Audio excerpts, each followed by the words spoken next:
Rekan Dakta, saatnya kita masuk di segmen Sorotan Dunia Islam dari Dewan Dakwah Islamiyah Indonesia Kota Bekasi dengan Bapak Hairul Fuad. Assalamualaikum Pak Fuad. Waalaikumsalam warahmatullahi wabarakatuh. Ya, Pak Fuad, kita membahas terkait dengan rencana dari Presiden Amerika Serikat Donald Trump yang ingin mengosongkan jalur Gaza. Tentu ini tak sesuai dengan keinginan dari masyarakat semuanya. Terkait dengan gencatan senjata, ternyata setelah Trump menjadi presiden justru seperti ini, Pak Fuad, silakan. Iya, Mbak Ulfi Kanakta, memang unik ini orang. Ya. Kita lihat konteksnya bagaimana dia memberikan press conference. Secara simbolik dia mengundang Netanyahu untuk tamu luar negeri pertama setelah dia dilantik. Ini juga akan menunjukkan simbol ataupun gesture kepada seluruh dunia bahwa mitra strategis dan terpenting Amerika Serikat tetap adalah Israel. Karena yang pertama kali didengarkan konteks dunia internasional adalah Israel, bukan negara-negara lain. Nah, itu secara simbolis dia tunjukkan kepada dunia. Yang kedua, betul dalam press conference itu dia menyatakan akan mengambil alih. Ini bahasa Donald Trump memang tidak menggunakan secara diplomatik macam-macam. Ini dikenal gaya yang vulgar, to the point. Dia menyampaikan akan mengambil alih Gaza. Apa alasannya? Alasannya karena kota itu sudah porak-poranda, sudah banyak ditanami bom. Kalau dibangun kembali akan sangat besar biayanya. Dan akan muncul konflik kembali ke depannya. Jadi dalam pikiran Donald Trump percuma dibangun, nanti mereka juga akan menjadi target dari Israel itu sendiri. Maka idenya adalah Gaza akan dikosongkan, lalu kemudian akan dibuat semacam kota internasional atau Dubai 2.0 gitu. Jadi dunia internasional siapapun bisa tinggal di situ. Sementara kemana warga Gaza? Warga Gaza, Donald Trump mengatakan dia sudah melobi negara-negara tetangga seperti Mesir, Yordania akan menampung warga Gaza ini dan akan dijamin kehidupan yang layak sebagai kompensasinya. Jadi itu yang dimaksudkan Donald Trump. Jadi ingin membangun kota baru sehingga tidak akan terjadi konflik lagi, hidup akan sangat layak dan kota itu akan lenyap dari segala kutukan konflik gitu. Tapi kita perlu melihat dari sisi lain bahwa rencana Donald Trump untuk mengambil alih Gaza dan mengembangkannya menjadi kota internasional bukan hanya tidak realistis, tapi juga mengabaikan kompleksitas politik, sejarah, dan sosial yang telah membentuk kawasan tersebut selama puluhan tahun. Jadi pendekatan yang dilakukan oleh Donald Trump ini pendekatan kolonialis dan neokolonialisme yang terbuka. Nah, rencana ini kan mencerminkan pola pikir kolonial yang menganggap wilayah konflik dapat diambil alih dan dikendalikan oleh kekuatan eksternal tanpa mempertimbangkan aspirasi dan hak-hak masyarakat lokal. Rakyat Palestina kan tidak pernah meminta bahwa kotanya itu, wilayahnya itu dijadikan kota internasional. Nah, ini serupa dengan proyek rekayasa sosial di abad 19 dan 20. Di mana kekuatan besar selalu mencoba membentuk ulang kawasan berdasarkan kepentingan geopolitik mereka. Jadi ini kepentingan dalam perspektif Amerika. Secara geopolitik, Amerika akan memainkan peran penting, punya saham besar di wilayah itu, dan dalam kacamata Amerika, secara geopolitik ini bisa diselesaikan dengan kota internasional. Padahal, sekali lagi, yang dicederai oleh Donald Trump tiga pihak. Pertama, mengabaikan komunitas internasional tergabung di PBB. PBB selama ini kan memberikan solusi dua negara, gitu ya. Jadi Palestina sebagai negara berdaulat, juga Israel sebagai negara berdaulat.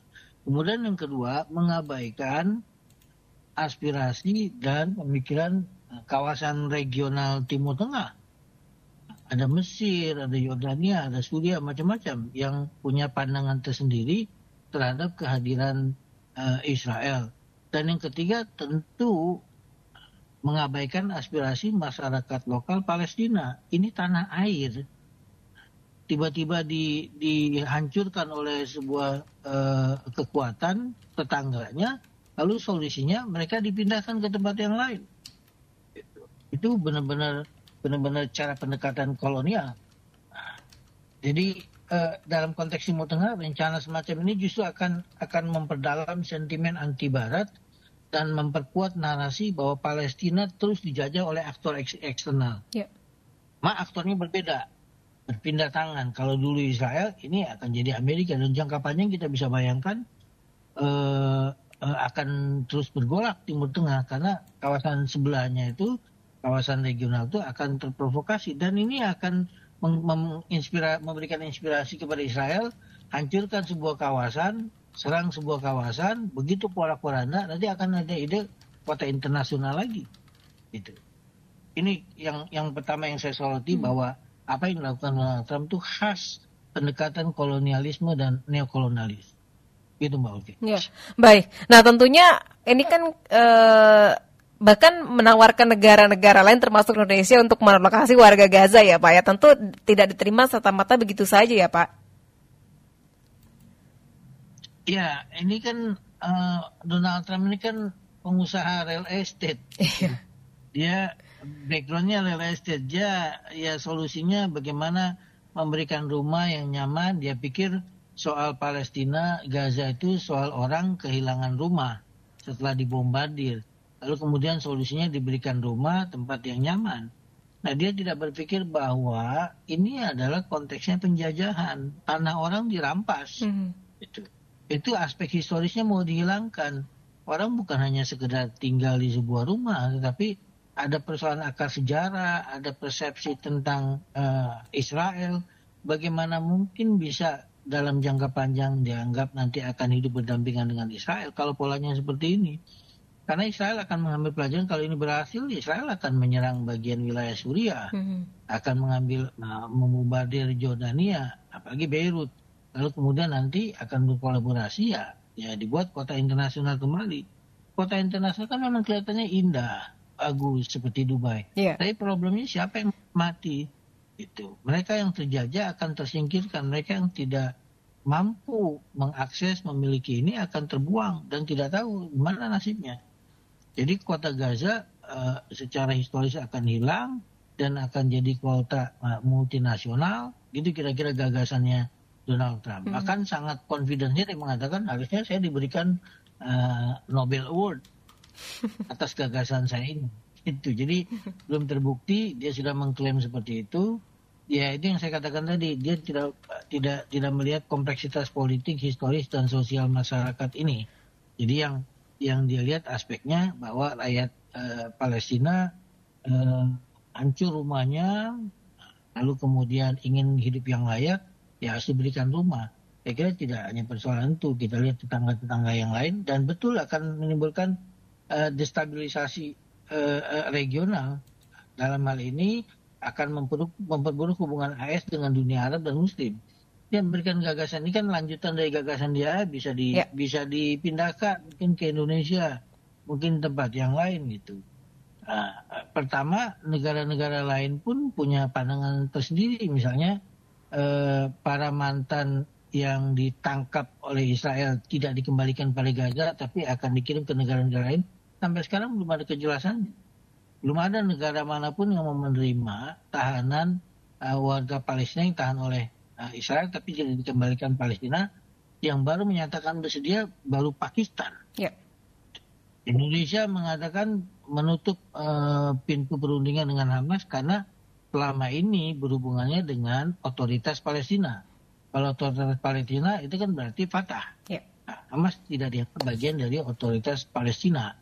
Itu jauh-jauh hari sudah menutup itu. Nah ini kan bahwa Gaza itu di bawah Hamas, bukan di bawah Fatah, otoritas yang selama ini diklaim otoritas resmi untuk mengurusi masalah-masalah Palestina.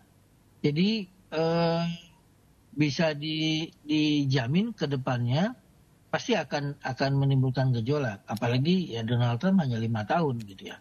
Kemudian saat yang sama, di press conference yang sama, Netanyahu juga mengatakan tidak lama lagi Saudi sedang mempertimbangkan melakukan normalisasi. Meskipun langsung dibantah oleh Saudi. Ini kan kita lihat track recordnya Donald Trump itu di belakang layar memaksa negara-negara Muslim untuk melakukan normalisasi dengan Israel. Itu kekuatannya Donald Trump itu kan kayak koboi gitu ya. Memaksa Pokoknya, juga ya. Ya dia mau ya lakukan. Dia nggak peduli konsekuensinya. Beberapa kebijakan, misalnya dia akan mengusir itu illegal imigran. Meskipun secara rasional orang mengerti, saya akan usir, mereka harus kembali lagi secara legal. Ya. Kemudian yang kedua, dia ya langsung membubarkan USAID. Itu lembaga donor yang bertahun-tahun dibangun oleh Amerika Serikat untuk memberikan bantuan kepada seluruh dunia, meskipun tentu punya motif politik memberikan bantuan ke seluruh dunia. Tapi ribuan orang tiba-tiba langsung kena PHK karena lembaga ini dibubarkan. Jadi dia berikan keputusan langsung tegas. Ini pun juga sama. Boleh jadi ketika Donald Trump menekan, melobi Mesir, melobi Yordania, itu bukan sekedar melobi secara diplomatis, melobinya dengan tegas. Kalau Mesir tidak mau ikut ini, kalau Yordania tidak mau ikut ini, ya lihat saja nasibnya. Dan persis seperti yang dilakukan oleh Donald Trump terhadap UAE, Sudan, Maroko, ternyata 3 negara ini bisa melakukan normalisasi dengan Israel. Di belakang layar kita tidak tahu ultimatum apa yang diberikan oleh Donald Trump dan penasihat-penasihatnya pada negara-negara ini. Bahkan kita ini ketar-ketir mendengar informasi apakah Saudi Arabia pada waktu dekat ini akan melakukan normalisasi dengan Israel. Karena kita tahu Bin Salman kartu trufnya ada di Donald Trump karena kasus Jamal Khashoggi, dia pembunuhan brutal terhadap wartawan Arab Saudi di kedutaan Saudi di Turki yang disebut-sebut ada jejak petinggi Saudi yang diklaim Muhammad bin Salman yang terlibat. Nah itu Amerika akan memainkan kartu itu. Kalau tidak melakukan normalisasi dengan Israel, ya bisa jadi Donald Trump akan mengutak-atik masalah Jamal Khashoggi. Gitu Mbak Ovi. Baik. Pak, seberapa pengaruhkah dan seberapa kuatkah negara-negara Timur Tengah dan lain sebagainya, tentu negara Muslim menolak keinginan dari Trump ini Pak, dan seberapa kuatkah nanti Trump juga akan membangun Gaza ini untuk semua orang bisa tinggal di sana, bekerja di sana, hidup di sana begitu. Jadi istilahnya mengamerikakan Gaza ini Pak. Ya, saya kira negara-negara Timur Tengah juga akan berkalkulasi bahwa umur Trump ini paling 5 tahun. Dia tidak bisa bertambah lagi. Mungkin dalam konstitusi Amerika sudah ini periode yang kedua. Maka negara-negara Arab paling ya berstrategi buying time. Mengulur-ngulur waktu untuk mengikuti apa yang diagendakan oleh Donald Trump. Dan mereka akan berpikir kalau kemudian rezimnya berganti, maka kebijakannya pasti akan berganti gitu. Apa yang dilakukan oleh pemerintahan di Timur Tengah boleh jadi kalau mereka takut mereka akan dalam tanda petik membuka link dengan kelompok-kelompok yang disebut kelompok-kelompok garis keras untuk menciptakan destabilitas di kawasan itu.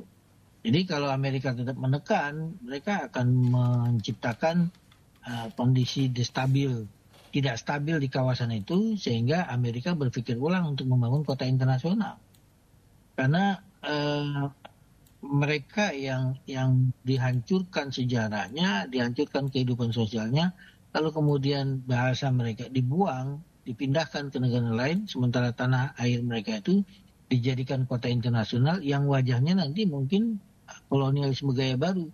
Yang tinggal di situ orang-orang Barat, orang-orang Israel, tentu ada juga warga negara Arab, tapi tidak ideologis. Padahal itu dekat dengan Masjidil Aqsa, tentu mereka tidak akan rela. Kesalahan Donald Trump melihat manusia Muslim yang sangat ideologis itu seperti manusia biasa yang hanya butuh makan, minum, dan tingkat kesejahteraan. Dia tidak melihat bahwa masyarakat Muslim itu ada unsur ideologis yang luar biasa. Bagaimana mungkin kota internasional berdampingan dengan Masjidil Aqsa? Mereka akan fight, mereka akan berjuang habis-habisan. Gitu. Dan ini bukan tidak hanya bisa ya Donald Trump tidak hanya bisa menekan Mesir, kemudian Suriah, Yordania, levelnya negara. Bagaimana level individual, bagaimana level kelompok seperti Hamas atau kelompok-kelompok Muslim yang lain yang terinspirasi dengan gerakan Hamas. Belum lagi kita bicara Iran. Ya. Saya kira ini akan menimbulkan destabilisasi baru. Bukan lagi konflik Israel dengan Palestina, tapi ancamannya terhadap Barat, dalam hal ini Amerika Serikat. Gitu Mbak Uni. Baik. Nah, tentunya apakah juga nanti akan ada penolakan dari warga Gaza itu sendiri nih Pak? Ya, segera setelah pernyataan Trump, Hamas langsung menolak. Dan negara-negara Arab juga berkeberatan. Dan yang menarik, Menteri Luar Negeri Rusia juga mengecam dalam sebuah pertemuan lokal di Rusia. Dia mengatakan, ini yang disebut dengan cancel culture. Amerika mengabaikan aspirasi internasional, mengabaikan resolusi UN tentang dua negara, dan ini sama sekali tidak bisa diterima. Jadi dianggapnya Amerika Serikat di bawah Trump ini mengabaikan sifat konflik yang berakar dalam ketidakadilan.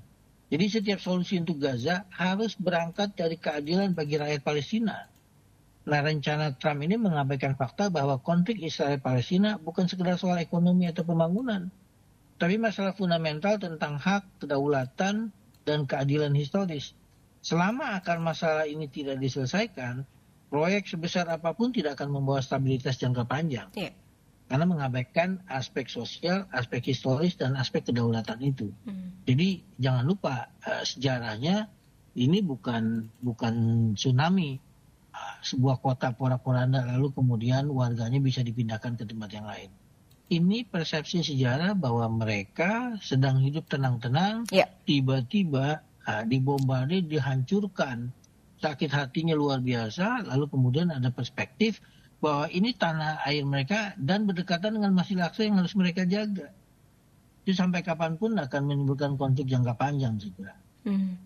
Gitu Mbak. Iya, Pak, Anka dikhawatirkan nanti akan menjadi pangkalan militer ini Pak? Sangat mungkin karena ya Donald Trump tidak menutup lagi bahasanya akan mengambil alih, take over. Dia akan mengambil alih Gaza. Jadi seakan-akan ini tanah kosong yang nggak digunakan orang, lalu dia akan ambil alih. Secara diplomatis pun tidak bisa dibenarkan mengambil alih.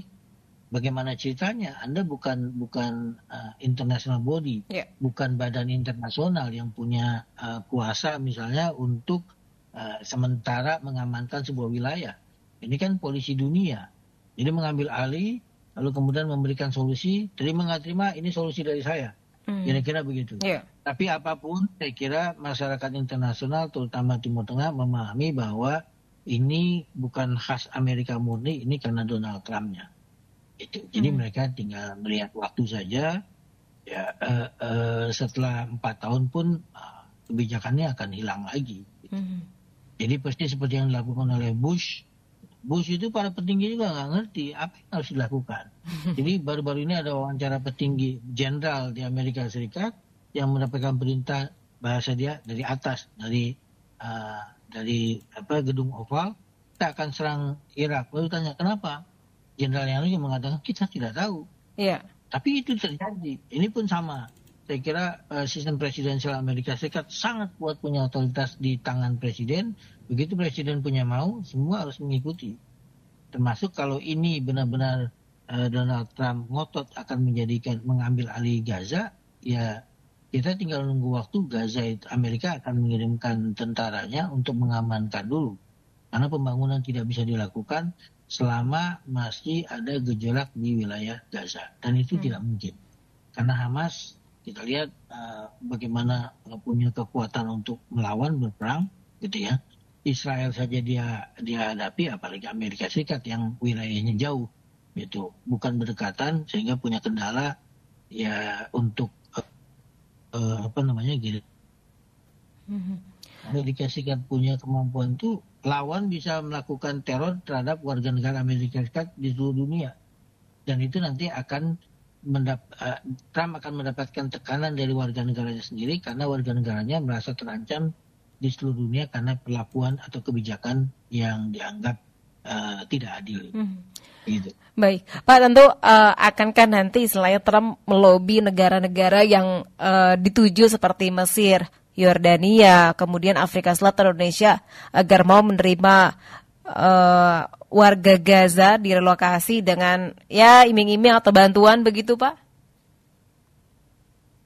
Bisa saja kalau negara-negara itu tidak kuat menahan tekanan itu, tapi kan problemnya orang Gazanya sendiri. Apakah mereka akan mau untuk berpindah?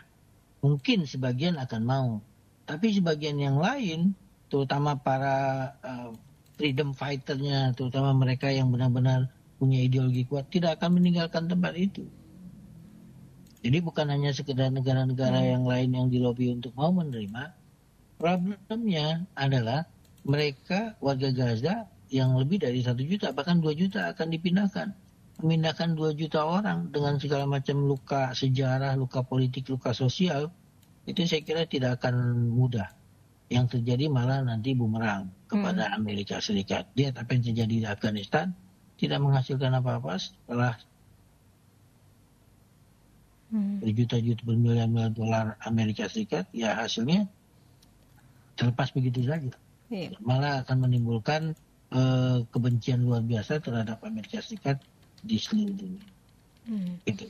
Baik. Terima kasih Pak Fuad sudah berbincang bersama Dakta di pagi ini. Sehat selalu. Assalamualaikum warahmatullahi wabarakatuh. Terima kasih Mbak Ulfi rekan Dakta. Waalaikumsalam warahmatullahi wabarakatuh. Sorotan Dunia Islam. Rekan Dakta, demikian sorotan Dunia Islam dari Dewan Dakwah Islamiyah Indonesia Kota Bekasi, Herul Fuad. Dewan Dakwah